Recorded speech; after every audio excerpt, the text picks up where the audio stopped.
Welcome to Best of Biology. Let's start today topic life processes. Life processes, as the name indicate, are the processes for life, that is the processes that together perform the functions for maintenance of life.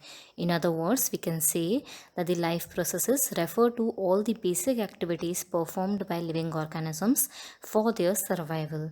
The basic life processes include nutrition, respiration, circulation, excretion, growth, control and coordination, and reproduction. We will discuss each of these life processes in detail. In unicellular organisms like amoeba and paramecium, a single cell performs all the life processes, while in multicellular organisms, including humans, there are well developed organ systems present to carry out all the basic life processes. Let us understand the first life process, that is nutrition. The process of intake of food, its digestion, that is breakdown of the larger food particles into smaller ones, absorption of food by body cells, and its assimilation, that is utilization of food by the body of living organism, is called as nutrition. In short, we can remember that nutrition is intake of food plus digestion plus absorption plus assimilation. There are two main modes of nutrition: autotrophic mode of nutrition and heterotrophic mode of nutrition. Let us understand first autotrophic nutrition. Autotrophic is a Greek word. Auto means self and trophic means feeding. So this is self-feeding mode of nutrition, and the organisms that self-feed, that is prepare their own food using certain inorganic chemicals from the environment, are called as autotrophic organisms or autotrophs. Example of autotrophic organisms include plants and some bacteria. Plants photosynthesize. Photo means light and synthesize means to make. That is, plants prepare their own food using light energy. Thus, they are called as photoautotrophs. There are few bacteria, including cyanobacteria and nitrogen fixing bacteria, that use chemicals from their surroundings to derive energy. They are thus known as chemoautotrophs. Chemo word is used for chemicals. Let us see now in detail how plants perform autotrophic nutrition.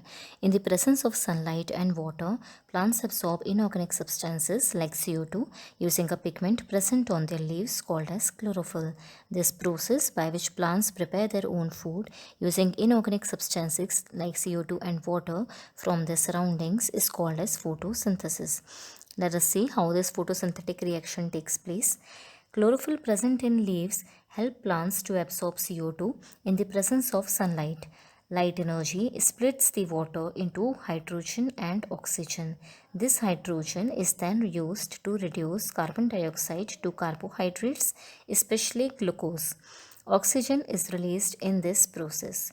If we write this reaction in equation form using formulas for all the compounds, we will get CO2 plus water in the presence of sunlight and chlorophyll gives C6H12O6, that is glucose, and oxygen is released.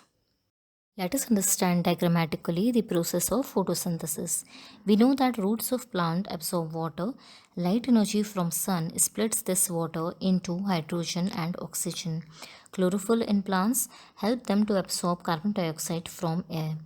Hydrogen from water reduces carbon dioxide to carbohydrates, that is sugar, and oxygen is released in this process. We learned in the process of photosynthesis that chlorophyll is present on the leaf of the plant, and on the leaf there are small pores known as stomata that also plays a major role in plant's nutrition.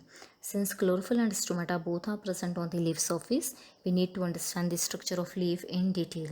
Let us see and understand the cross section of leaf. The broad flat surface of the leaf that we see is known as lamina or leaf plate. The middle line that runs along the length of the leaf is known as midrib. The top surface of the leaf is known as upper epidermis. It is a protective layer of cells and it produces cuticle.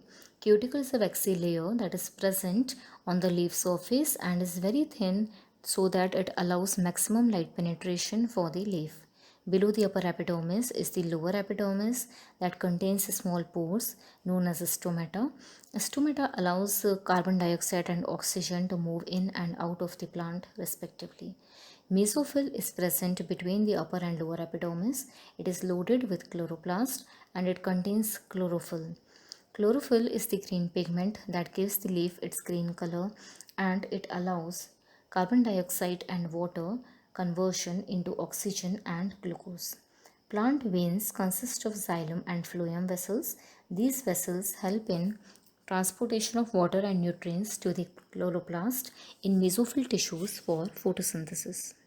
Let us see the structure and role of stomata in photosynthesis. Stomata we learned that are present on the lower epidermis of the leaf, and these are the tiny pores present on the leaf surface. This helps in exchange of gases. Each stoma, that is singular of stomata is stoma, is surrounded by guard cells that controls the opening and closing of the stomatal pore. The water content of the guard cells is responsible for their function, and the guard cells contain vacuoles that help to maintain osmotic pressure in them. The guard cells also contain chloroplast that causes light-induced opening of the stomata. Second mode of nutrition is heterotrophic nutrition. Heterotrophic is again a Greek word. Hetero means different or other, and trophic means feeding. So this is the mode of nutrition when the organisms depend on other organisms for their food. Such organisms are called as heterotrophs. Heterotrophic nutrition is further subdivided into saprophytic nutrition, parasitic nutrition, and holozoic nutrition. Saprophytic nutrition. When the organisms feed on dead and decaying organic matter, such mode of nutrition is known as saprophytic nutrition, and the organisms are called as saprophytes. Examples include mushroom, yeast, some bacteria, and bread mold. You might have seen an steel piece of bread shows white and black powder. This is the growth of fungi on bread and is called as bread mold. Bread mold is shown in picture. Second is parasitic nutrition. Some organisms live on the body or in the body of other organism called as host, and they derive nutrients from the body of the host without killing them. Examples include leech, an ectoparasite. Leech is shown in picture. Ascaris, it is an endoparasite. Cuscuta, orchids, ticks, mites, roundworm, tapeworm, plasmodium, and lice. Lice in hair is also a wonderful example of parasite. Third is holozoic nutrition. When the organisms feed on solid matter, the mode of nutrition is known as holozoic nutrition. Examples include amoeba, paramecium, birds, fishes, and humans. Let us start with nutrition in animals. Animals are divided into three groups on the basis of their food habits. First is herbivores. Organisms that eat plants are known as herbivores. Examples include cow, deer, buffalo, etc. Second is carnivores. Organisms that feed on meat are known as carnivores. Examples lion, tiger, etc. Omnivores are both plant and meat eaters. Examples include humans. There are 5 steps involved in the process of nutrition in animals. First is ingestion. The intake of food through mouth is called as ingestion. Digestion. The breakdown of larger food particles into smaller ones by enzymes is known as digestion. Absorption. The smaller food particles from the wall of intestine, when reach in bloodstream to be absorbed by body cells, is known as absorption. Assimilation is when the cells utilize the energy from food and use it for the growth and repair of the body. Egestion is the undigested food removed out of the body. Nutrition in amoeba. Amoeba feeds by holozoic mode of nutrition. It does not have a fixed opening called as mouth for the intake of food, so it forms finger-like projections called pseudopodia that helps amoeba to engulf, that is attack the food particles. This process is known as phagocytosis. Phago means eating and cytosis means cell. So it is cell eating. The engulfed food is enclosed in a food vacuole. The food particle along with water in the surrounding forms a food vacuole. This food vacuole acts like a temporary stomach and carries out the process of digestion. Enzymes present in food vacuole breaks the larger food particles into smaller ones. Thus, the food particles from the food vacuole can directly diffuse into the cytoplasm of the amoebic cell. Absorbed food is then used for energy, growth, and repair of the cell. For removal of the undigested food, food vacuole opens to the outside by breaking or rupturing the amoebic cell membrane. Nutrition in Paramecium. Paramecium also exhibits holozoic mode of nutrition. They have an opening called as mouth, also known as oral groove, for engulfing the food particle. There is cilia present throughout their body that helps to engulf the food particles. A food vacuole is created enclosing the food that carries out digestion. The food vacuole then moves throughout the cytoplasm. The process is known as cyclosis. Food digested in the food vacuole is absorbed by the cytoplasm. The undigested food is given out through a tiny pore called as anal pore. Nutrition in multicellular organisms. Earlier, we learned that in multicellular organisms, there are well developed organ systems available for nutrition. The organ system that is responsible for nutrition in humans is called as digestive system. Humans are omnivores, that is, they can eat both plant based food as well as animal based food. Digestive system has an alimentary canal and associated digestive glands which together function to nourish the body of the organism.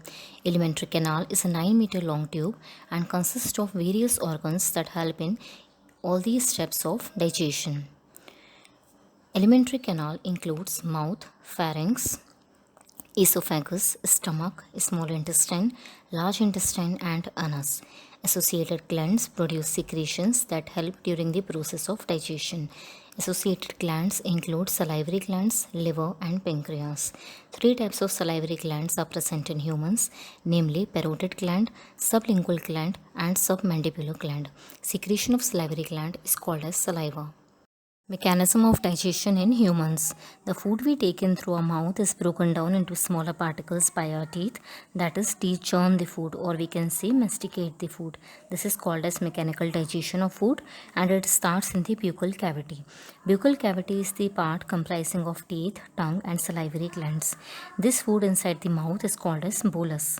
Saliva, the liquid produced in our mouth, contains an enzyme called salivary amylase that helps in the breakdown of carbohydrates like starch into a disaccharide called maltose.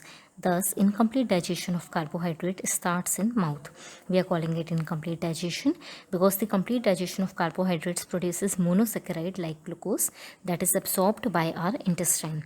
This incomplete digested food then passes through pharynx. Pharynx is a part of throat that carries the food into a tube-like structure called esophagus. Esophagus is also known as food pipe.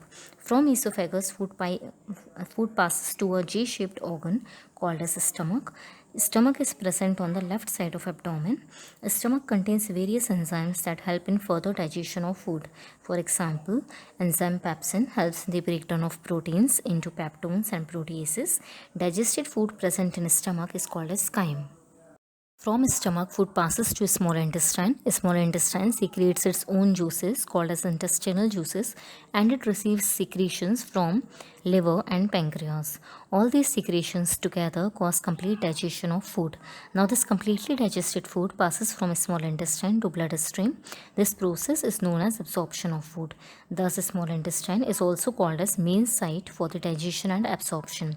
After absorption, organs of digestive system perform assimilation, where the energy obtained by the digestive food is utilized by the cells for the growth and repair of the body. The left undigested food, or we can call it waste food, passes from the small intestine to large intestine, is stored there for some time, and is finally excreted out, that is removed out of the body through anus. We will study the next life process, that is respiration, in the second part of life processes. Till then, thanks for watching and stay connected.